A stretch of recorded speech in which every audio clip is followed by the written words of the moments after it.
Hello friends, तो आप लोग कैसे हैं? अच्छा ही होंगे।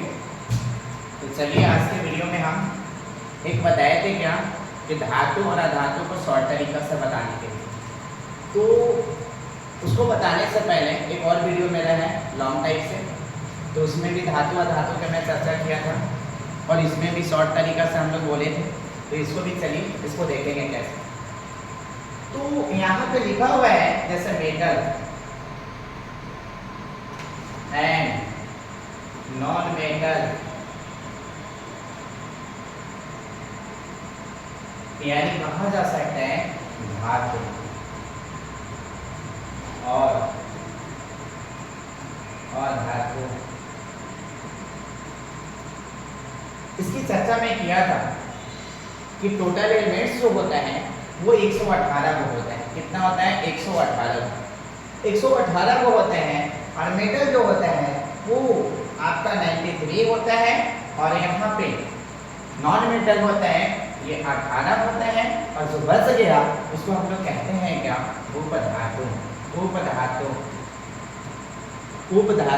तो उपधातु जो होता है ये 7 होता है। कितना होता है? 7 होता है।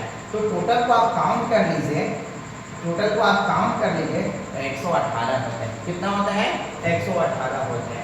अब 118 में पहचानने का तरीका एकदम शॉर्ट जो है आप आसानी से कर सकते हो। तो वो कैसे है?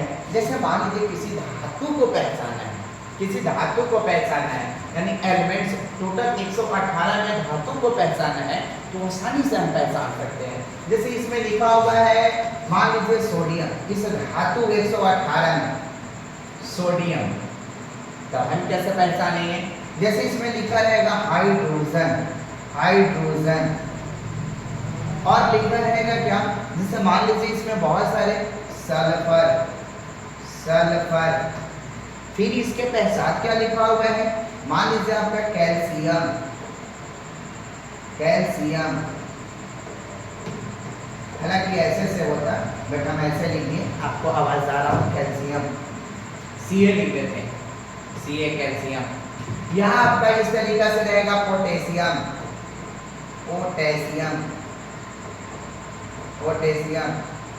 इस तरीका से रहेगा।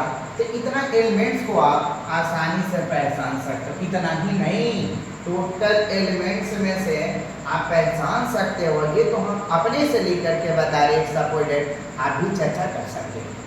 जैसे मान लीजिए सोडियम का ही कहते हैं, तो सोडियम को देखेंगे जिसका अगर यदि लास्ट में यम लगा रहता है उसको हम लोग कहते हैं धातु, और जिसका लास्ट में यदि न लगा रहता है उसको हम लोग कहेंगे अधातु। क्या कहेंगे? अधातु। क्या कहेंगे? अधातु। वो कैसे सर? तो आप कह सकते हो, जैसे मान लो हमने लिखा था सोडियम, क्या लिखा था? सोडियम।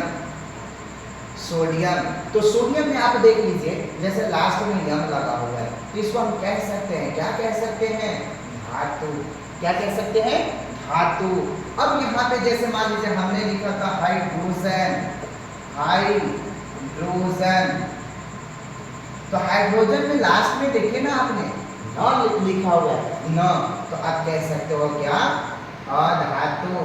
तो इसी तरीका से आप भी ये चीज को पहचानिए, और अगर होता है तो अच्छी बात है, नहीं होता है आप एक बार कमेंट कीजिए, हम इस वीडियो को फिर से बनाएंगे, ऐसा नहीं है।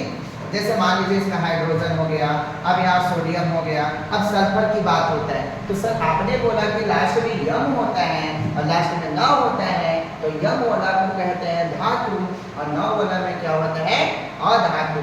तो धातु को सबसे पहले हमने ये भी चीज बताया अलग वीडियो में क्या, कि जिसका अगर मान बाह्यतम कक्ष में इलेक्ट्रॉन की संख्या 1 2 3 4 होती है उसे हम लोग कहते हैं धातु, और जो बाह्यतम कक्ष में इलेक्ट्रॉन की संख्या 5 6 7 होती है उसको हम लोग बोलते हैं अधातु।